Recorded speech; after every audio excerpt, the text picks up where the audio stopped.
Et donc c'est parti pour les pronos de la semaine 2 de la French Premier Draft. On a une première semaine intéressante, on va dire, avec beaucoup de matchs intéressants, on va dire. On a pu voir notamment beaucoup de matchs nuls. On va pas faire de review comme on le faisait à la French Premier Draft, parce que c'est pas draft mercato. Mais donc en gros, il y a eu 3 matchs nuls et une victoire des Noctes Limoges sur les Loups Barbichat. En gros. On va plus s'intéresser directement au prono de la semaine 2, sans plus essayer de détailler ce qui s'est passé en semaine 1. Parce que voilà, en gros. Et on commence donc avec la confrontation qui oppose Toko Toroy et Loup Barbichat. Donc une équipe, bien sûr les grands favoris à Draft League, qui se sont fait accrocher en semaine 1 contre les Loup Barbichat qui ont été la seule équipe à perdre en semaine 1. Et en Addex, on a Arkane qui affronte Sirdi. Donc pour ce match d'Addex, on a Sirdi qui fait son entrée dans la compétition, qui a déjà fait la French Premier Draft, et Arkane qui est plus expérimenté. Il a joué un match la semaine dernière qu'il a perdu contre Explosif, il me semble que ça a été relativement serré. Sur ce match, sans prendre en compte les drafts, je pense qu'Arkane est plus expérimenté, il a fait plus de résultats que Sirdi. Et même si c'est plutôt... On pourrait voir un match serré ici, probablement un des match-ups les plus serrés de cette semaine. On va donner l'avantage à Arkane parce que plus expérimenté et plus de résultats. Mais c'est clairement pas... Je pense que c'est vraiment pas un grand différentiel de niveau entre les deux joueurs en tout cas. Mais avantage Arkane pour ce premier match-up de cette semaine. Ensuite en 7G classique, on a deux nouveaux entrants dans la compétition, Jengaster contre JLS. Et donc Jengaster, c'est vraiment un habitué des Team Tour, un vétéran Draft League c'est sûr, qui est plutôt coté, même s'il part à seulement à 6K. Et en face, JLS, c'est son premier Team Tour il me semble, et j'en ai pas entendu beaucoup de bien. Et pour être poli, on m'a dit qu'il était pas oufissime. Donc pour ce match, ça m'a l'air vraiment un très grand avantage pour Jengaster. D'ailleurs, c'est deux coéquipiers de la PPL l'année dernière, d'ailleurs, vu qu'ils étaient avec moi. Donc, oui, j'ai dit que JLS n'avait pas vraiment d'expérience en Team Tour, mais c'est vrai qu'il a fait celui de l'année dernière et qu'il avait joué un match. C'était pas oufissime. Donc, je donne un gros avantage à Jengaster. C'est pas irréversible, mais vraiment, il y a un avantage d'expérience et de niveau assez large ici pour Jengaster. Et donc, en G8 Lotière, on retrouve Kyles qui avait été aligné en monotype la semaine dernière, qui avait perdu contre Koala, et Masco qui avait lui réussi à triompher contre Gelbelec. Donc c'est vrai que sur le papier on a un Masco qui part plutôt favori, qui est bien rentré dans sa compétition en sortant Gelbelec, ce qui est jamais facile. Kyles il a un peu perdu pied contre Koala dans un match qui était assez tendu je crois. C'est vrai que sur le papier on a un Masco qui est vraiment supérieur. Et on voit pas beaucoup d'avantages build côté Kelts qui pourrait permettre de renverser la situation. Donc à moins de vraiment réussir à outbuild de Masco, je pense qu'in-game et niveau build ça me semble vraiment avantage Masco. Donc c'est pas possible de prédire un petit peu l'effet de jeu, mais là encore une fois il y a un edge en faveur de Masco. Et même s'il n'y a rien d'imprévisible, l'avantage est clairement côté Toko Toroy ici, sans trop de besoin d'avoir donné de détails. Et donc en Middle Cup on retrouve JB et Fumi qui avaient tous les deux joué sur le slot la semaine dernière. Fumi s'était bien battu contre Saiyan mais avait fini par perdre, alors que JB avait dominé Butter. On devrait assister quand même à une confrontation plutôt serrée, du moins sur le papier, entre donc Fumi qui est plutôt dans son élément en Middle Cup et JB qui devrait vraiment bien se défendre. Je donne l'avantage à JB parce que c'est probablement le meilleur joueur ici, mais Fumi a les armes normalement. Je sais pas si JB a fait beaucoup de Middle Cup Draft League, encore une fois, mais a priori il reste le meilleur joueur ici dans cette confrontation, et on va pas trop chercher à creuser malgré l'expérience de Fumi en Middle Cup.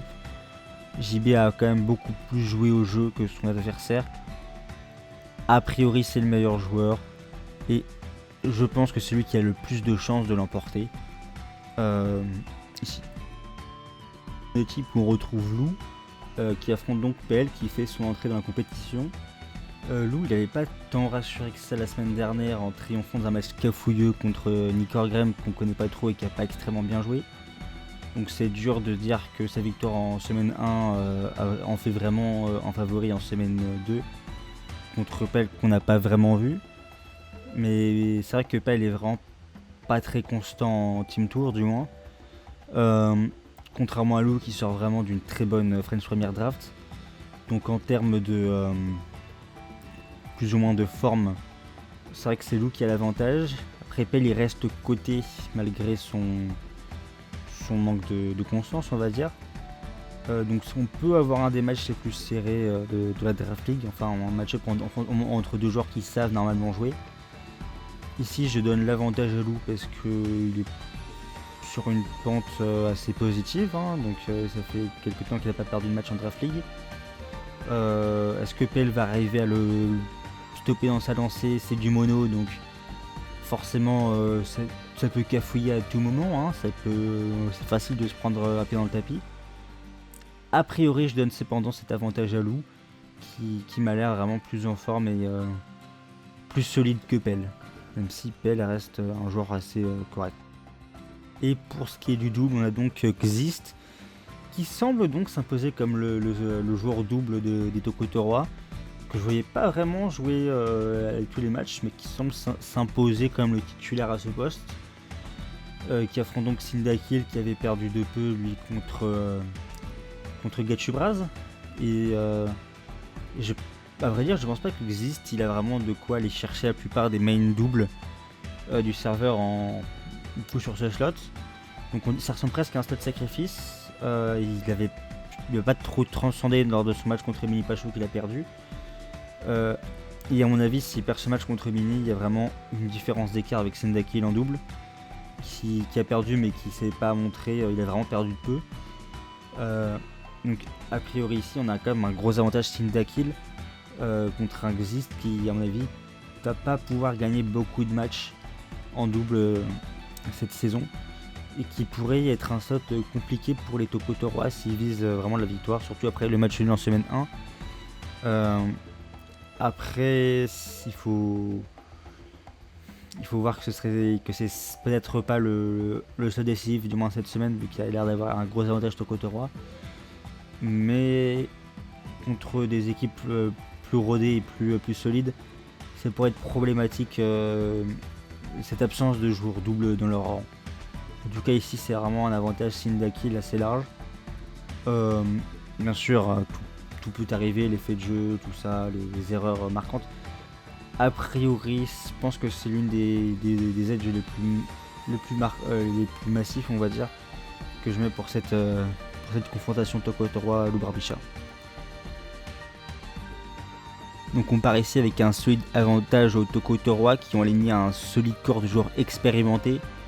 Donc c'est vrai que sur le papier on peut que leur donner l'avantage contre des joueurs qui ont encore des choses à prouver côté Lou Barbicha, qui ont été la seule équipe à perdre en semaine 1. Donc pour eux bien sûr il va falloir se relever et enchaîner une seconde défaite, ça va être compliqué pour eux, donc ils vont sûrement devoir tout donner. Mais c'est vrai que sur le papier contre les joueurs plus rodés et plus expérimentés des Tokotorois, c'est bien ces derniers qui partent favoris. Et il y a beaucoup de matchs où on les voit vraiment avoir un avantage solide. Donc faudra voir si les Barbicha auront l'énergie, auront la foi pour se relever. Et parce qu'une seconde défaite consécutive dès le début, ça pourrait définitivement creuser un écart avec le reste des équipes qui pourrait être compliqué à combler. On attend de voir un peu des joueurs comme JLS et PL qui font leur entrée dans la compétition, dont le niveau est encore un peu trouble et qui vont devoir un peu se révéler cette semaine. Mais c'est compliqué de voir les Lou Barbicha s'imposer ici. Ensuite on a donc le match entre les Nocta Limoges et les Alolan Moustache. Donc une équipe qui a fait un match nul et une équipe qui a réussi à gagner sa confrontation, donc les Nocta Limoges. Pour moi c'est deux équipes qui ont vraiment un niveau qui pourrait être équivalent. Donc ça pourrait donner des match-up intéressants et une semaine serrée. On va commencer par le match en 8G entre Explosive qui s'est montré en forme en gagnant contre Arcane en semaine 1 dans un des matchs les plus serrés et les plus intéressants. Qui va donc jouer contre Nalive ou Nalive ou peu importe, qu'on connaît toujours pas. Hein, et donc comme on le connaît toujours pas avec Explosif, on sait que c'est un bon joueur, que c'est un solide vétéran. On va donner un avantage explosif assez large en attendant de découvrir un petit peu le niveau de Nalive, ou peu importe comment ton pseudo se prononce. Ensuite en 7G, on a un des matchs les plus intéressants de la semaine, je pense, entre Jingariza et Sabreur. Donc Jingariza qui est discret mais efficace, on va dire, qui est un des joueurs cotés, qui est un joueur solide de P-Draft, qui se défend bien. Et Serveur qu'on ne présente plus, qui s'est imposé donc sur le Shot Middle Cup la semaine dernière et qui va ici donc jouer un match en 7G classique. Donc deux joueurs vraiment solides. C'est compliqué de voir ce qui pourrait donner avantage à l'un ou à l'autre dans cette confrontation. J'ai envie de donner quand même un avantage à Sabreur parce qu'il a réussi à remporter, bien sûr, il a joué un match contrairement à son adversaire. Mais surtout, il a l'air d'être plus expérimenté. Jingarizer, on va dire, il est revenu récemment. Il a plus joué que Sabreur récemment, mais Sabreur, il revient de temps en temps pour jouer. Il a fait participer au Team Tour. Donc, je pense que même si Jingarizer joue plus souvent récemment, Sabreur, il est vraiment, donc pour la plupart des gros tournois de Draft League, il était présent. Donc, on va dire que Sabreur a un léger avantage, mais en vrai c'est vraiment serré, je pense. Compliqué de dire qui l'emportera ici. On se retrouve ensuite pour ce match lotière entre Drizzy et Yorkan. Deux joueurs qui n'ont pas eu beaucoup d'opposition en semaine 1. Donc les deux ont gagné bien sûr ce premier match, mais en face on n'a pas vraiment eu beaucoup d'opposition pour la map des bâtons dans les roues. Donc compliqué d'analyser cette confrontation via ce prisme de leur premier match. Mais les deux sont très suffisamment solides pour l'emporter. A priori, c'est peut-être un match-up entre deux joueurs rodés, donc qui pourrait être un des match-ups les plus intéressants également cette semaine.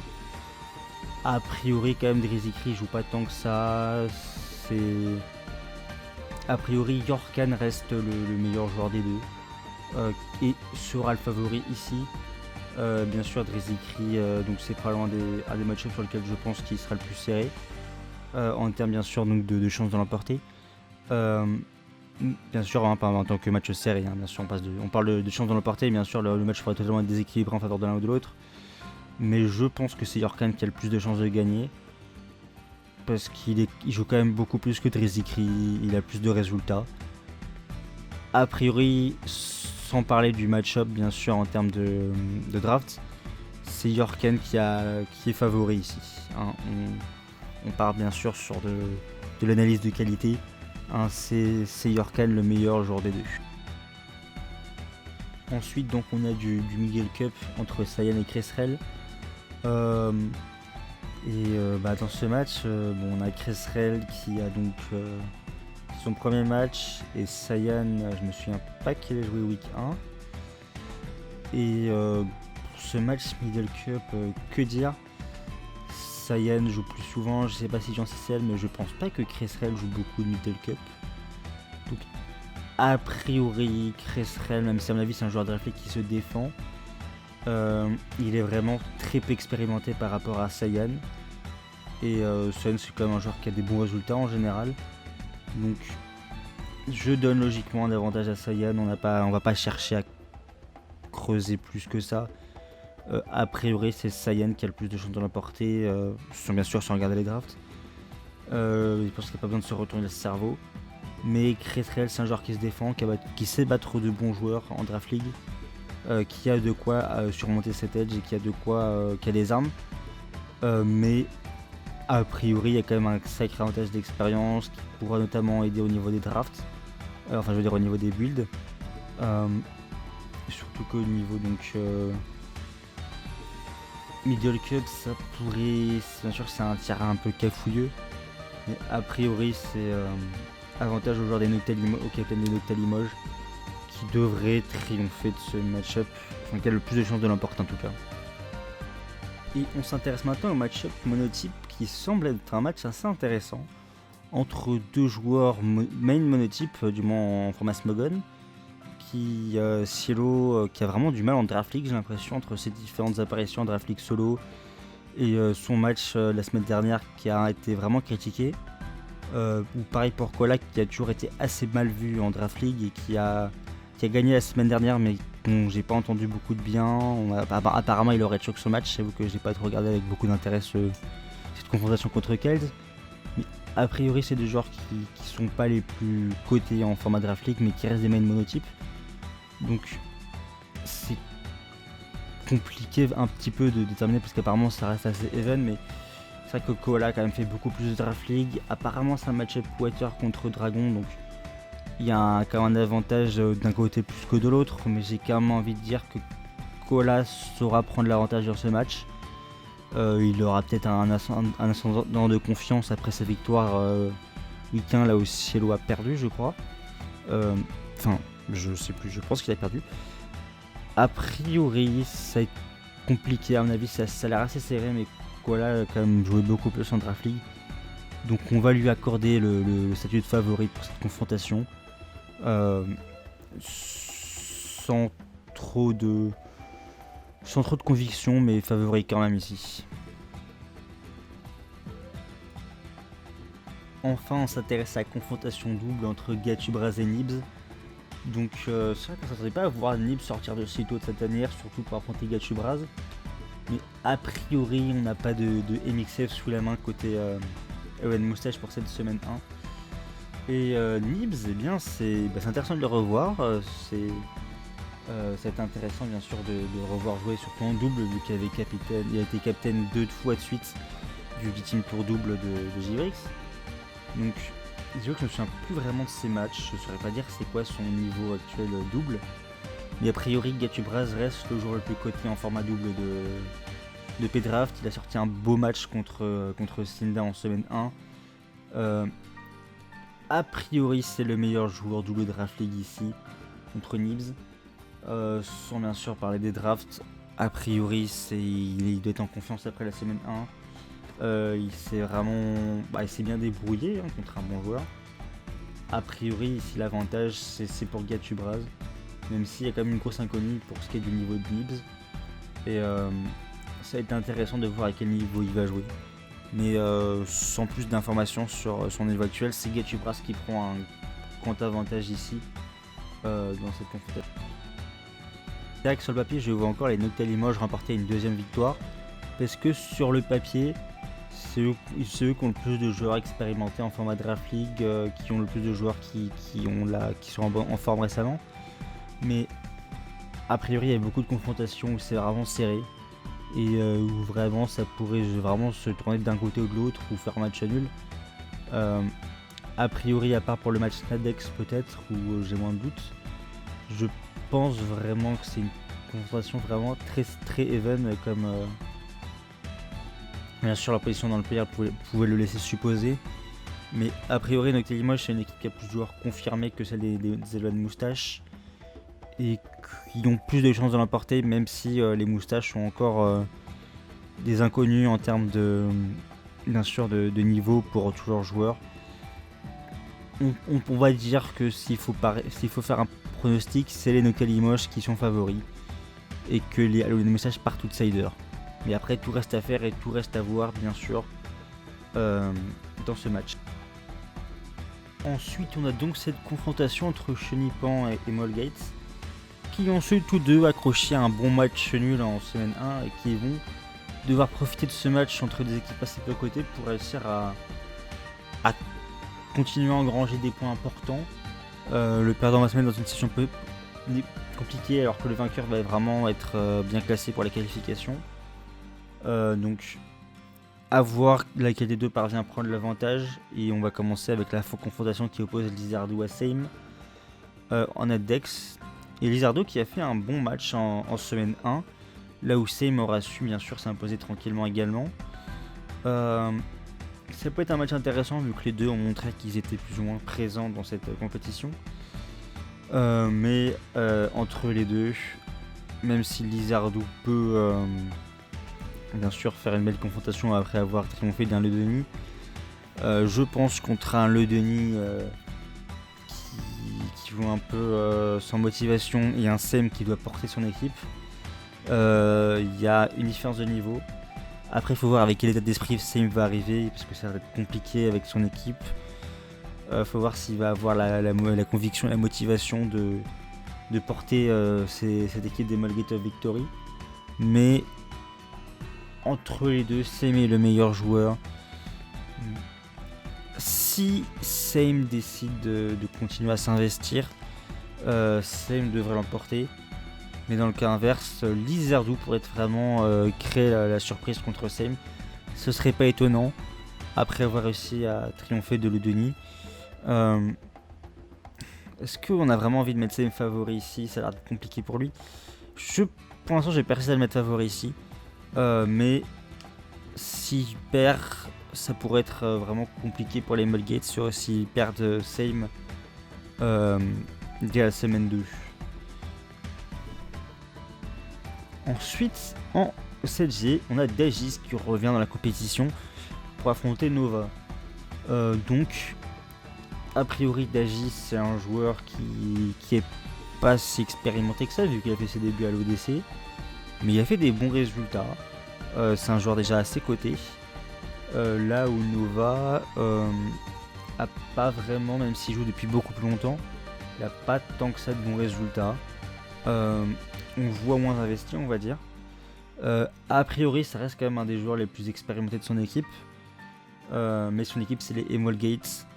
Donc, à choisir entre les deux, je pense que Dagis est un meilleur joueur. Il a plus de résultats.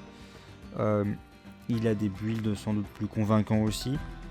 A noter que si Same est absent du Discord des Emolgates, il y a un vrai avantage de build au niveau des chenipans. Donc pour ce match 7G, ça paraît un bon avantage côté Dagis. Normalement. Ensuite pour le match solo tiers qui oppose donc Gale Belleg bien sûr au capitaine des Emolgates, Emolgan. Et dans ce match, les deux ont perdu week 1 et j'ai vraiment du mal à voir Emolgan l'emporter sur ce match. J'ai pas l'impression qu'il a montré grand chose en semaine 1. Gale Belleg, ça reste, même s'il a perdu contre Masco, ça reste un des patrons du milieu. Donc ici, sans regarder les drafts, il y a un avantage considérable pour Gale Belleg. Emolgan, on ne le connaît pas encore et tout ce qu'on a vu de lui pour l'instant, c'est cette défaite week 1. Donc ça va être... il va peut-être prendre ses responsabilités de capitaine et montrer la voie à son équipe après avoir réussi à raccrocher la victoire le match nul en semaine 1. Mais a priori ça devrait être un énorme avantage même au niveau du build pour Gale Belleg, parce qu'il n'y a pas vraiment de bons builders qui puissent permettre de rivaliser avec un bon build de Gale Belleg. Donc là je vois vraiment pas Emolgan gagner, mais tout peut arriver encore une fois. Mais après peut-être qu'Emolgan est en fait très bon, mais là tout de suite compliqué de parier sur lui ici. Et Gale Belleg close de toute manière. Ensuite en Middle Cup on a un match entre Butter et Fraise. Et ouais, c'est pas bien sûr le match le plus hype sur le papier. Fraise contre Butter, donc deux joueurs qui ont perdu si je me trompe pas. Respectivement contre JB et Exa. Et pour les deux, quoi dire, il n'y a pas grand chose à dire sur cette confrontation. On donne un avantage à Butter qui est plus expérimenté et qui a l'habitude des tiers un peu random, vu que lui c'est sa spécialité, les draft league dans des tiers un petit peu OSEF. Donc tout peut cafouiller bien sûr à Middle Cup, mais ici on a un bon avantage pour Butter je pense, contre Fraise. Ensuite on a un match monotype entre Deden et Missu. Et c'est pas le match le plus intéressant sur le papier. Missu, il semble qu'il a vraiment pas été excellent en semaine 1. A priori, c'est pas vraiment un très bon niveau, ça manque vraiment d'expérience, il y a encore des choses à apprendre en format Draft League. En plus, c'est du monotype, donc bien sûr, tout peut arriver, tu peux cafouiller comme j'ai tendance un peu trop à le dire, alors que ce sont des tirs respectables, bien sûr. Mais des deux joueurs, Deden a réussi à faire un match relativement clean, on va dire, contre Shopsh. Dans un des matchs les moins clean cette semaine, certes. A priori, ça reste. Donc Deden a montré que ça restait un joueur. Enfin, une joueuse coriace, bien sûr. Donc, entre les deux, c'est Deden qui part avec un bon avantage. Elle va sûrement piloter une team faite par Butter, et visiblement, c'est une formule qui a bien marché en semaine 1. Là où Missu, ça n'a vraiment pas été. Bien sûr, une expérience qui a bien marché. Des deux, Deden part avec un avantage, même si c'est un match de Deden, donc tout peut arriver, c'est un match de monotype, donc tout peut arriver. On n'a pas encore eu le temps de voir beaucoup de Missu en Draft League, mais ça reste un avantage d'Eden dans ce match. Là, on a un match-up double plutôt intéressant entre Mini Pacho et Mdra. Deux joueurs qui sont pas des joueurs doubles à la base, mais qui ont gagné leur match-up en semaine 1. Donc, bien sûr, ça me semble être un match plutôt équilibré. Donc, on a un Mini Pacho qui a réussi à remporter contre Xist. Donc, a priori, c'est pas la plus forte des oppositions, mais ça n'a pas été honteux non plus, je pense. Là où Mdra a su remporter donc d'un joueur double, donc en l'occurrence Riyadin, mais dans un match plutôt cafouilleux. Donc, à mon avis, Mdra a eu plus d'opposition, mais est-ce que Mini Pacho s'est montré plus solide? Je sais pas, a priori, c'est le match qui me semble le plus serré, le plus compliqué à pronostiquer ici. Mais j'ai envie de donner une victoire à Mini Pacho ici, qui a été, on va dire, plus solide et qui s'est montré un petit peu plus, qui a eu un match moins cafouilleux que celui de Mdra. Mais en vérité, ça me semble être très even, et je pense qu'on n'a pas encore assez d'informations et qu'on ne voit pas encore suffisamment à quel niveau jouent les deux joueurs pour déterminer lequel est le meilleur en double. Mais pour l'instant, je donne l'avantage à Mini pour ce match.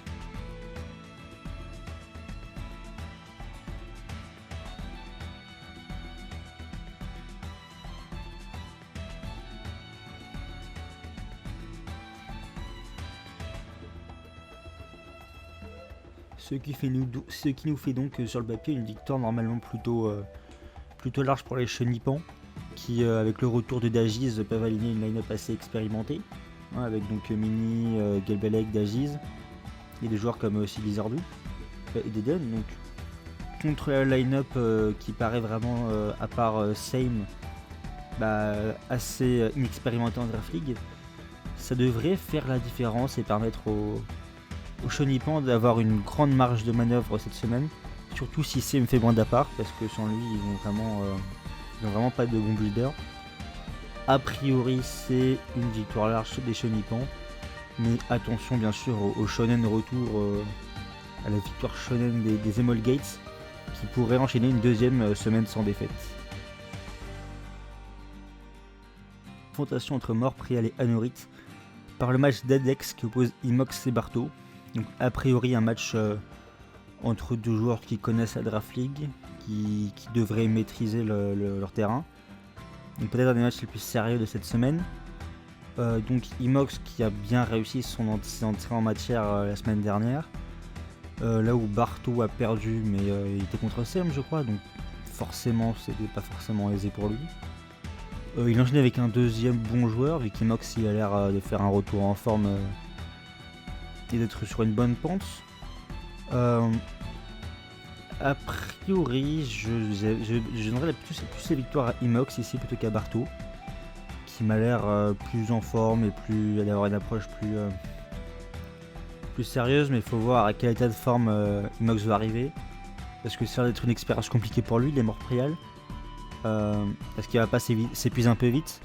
Pour cette deuxième semaine, pour l'instant, je donne cette victoire à Imox, je le mets favori.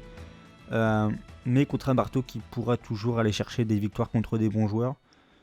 Je le mets en dessous, mais c'est largement à sa portée. On va à présent s'intéresser au match-up 7G, donc entre GateQ et Arak. Et le moins qu'on puisse dire, c'est que c'est pas le plus hype de la semaine, entre Arak qui a pas vraiment convaincu en semaine 1 et Gataku qui c'est loin d'être le joueur le plus coté de Poké Draft, c'est sûr. En semaine 1, il avait affronté Nalive, il me semble qu'il avait gagné, mais bon, c'était pas non plus une grosse opposition, ce match-up Nalive-Gataku. Donc c'est sûr qu'on a sur le papier un match entre deux adversaires qui sont pas à leur meilleur niveau, en tout cas au meilleur niveau. Et dans cette confrontation, et même si Arak m'a l'air meilleur en vrai entre des deux, je pense que je vais mettre Gataku favori. Parce qu'on va dire qu'il est capitaine, il a gagné week 1, peut-être que il va être sur une pente ascendante, peut-être qu'il va avoir la confiance nécessaire pour faire les plays qu'il faut. A priori ça va être un petit peu cafouilleux ce match, mais je donne la victoire au capitaine des Morts Préal pour ce match-up 7G. Ensuite on a donc ce match-up en lotière entre Papyrus et Champion. Papyrus il avait joué en week 1 contre Yorkan et il n'avait pas vraiment fait forte impression. Donc pour cette confrontation, on va sans trop réfléchir donner un net avantage à Champion. Clairement plus expérimenté, clairement meilleur. Je vois pas vraiment comment Papyrus pourrait gagner ce match. Il peut le faire, mais il faudrait écrire l'exploit ici parce qu'il y a vraiment deux classes d'écart en termes d'expérience et de niveau de jeu, on va dire, entre Papyrus et Champion. Donc là, la victoire va clairement en faveur du vétéran des Anorites dans ce match. Ensuite, la confrontation Middle Cup entre Pirka et Martin. Pirka Martin qui avait joué et qui avait largement dominé son adversaire en monotype la semaine dernière, mais c'était pas un gros adversaire non plus. Donc cette fois-ci, il joue en Middle Cup, et je sais pas si elle a fait des Middle Cup Draft League, mais il affronte Pirka qui connaît le tiers, qui s'est bien défendu contre Sabre malgré une défaite à la fin. Et sans regarder les drafts, en vrai dans ce match Pirka contre Martin, Martin je sais pas du coup encore à quel niveau de jeu il évolue parce qu'on n'a pas vu grand chose en semaine 1, surtout de la part de son adversaire.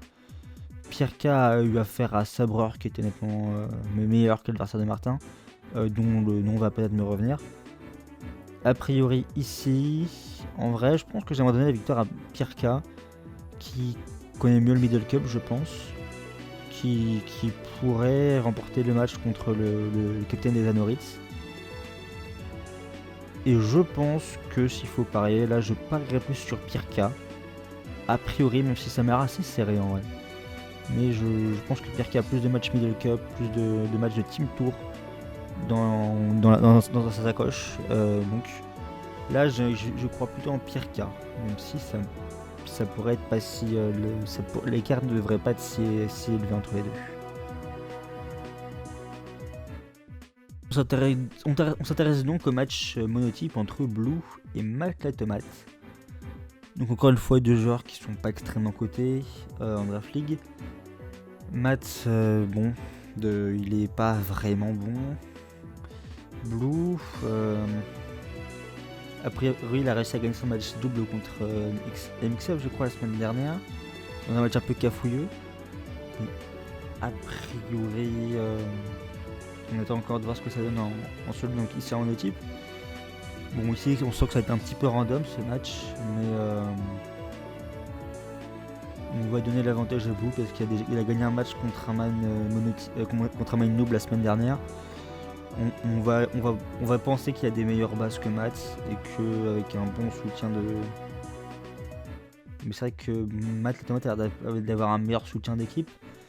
Mais si Mox carry Blue par exemple, au niveau des builds, à la limite on pourrait avoir une confrontation qui va à l'avantage de Blue justement. Donc je donne cet avantage à Blue en attendant que Matt la Tomate me prouve que j'ai tort de ne pas croire en lui. Enfin le match-up double entre Exa et Smokey.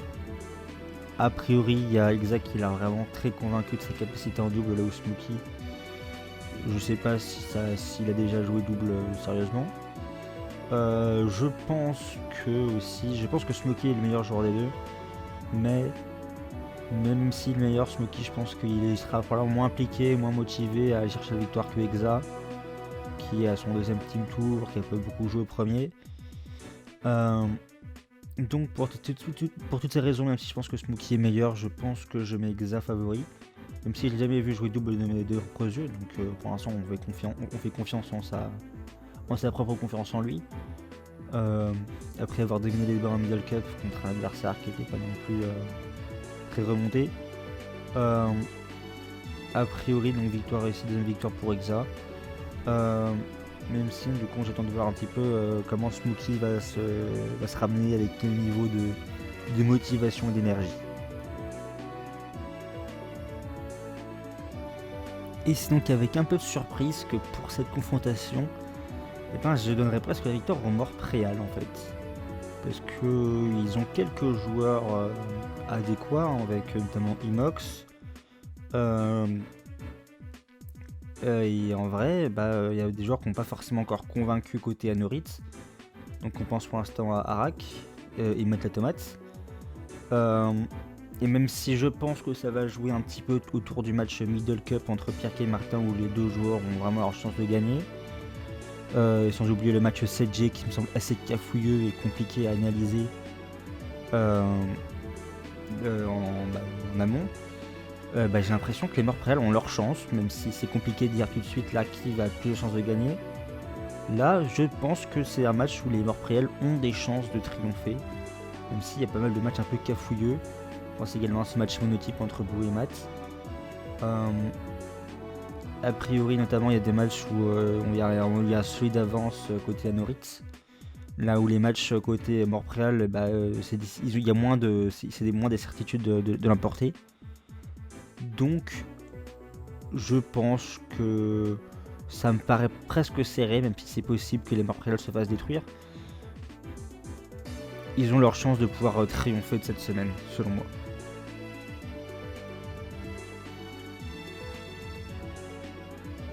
Bref, c'est tout pour cette semaine de pronostics et j'ai l'impression que je vais mourir encore une fois au montage, mais c'est la vie que j'ai choisie.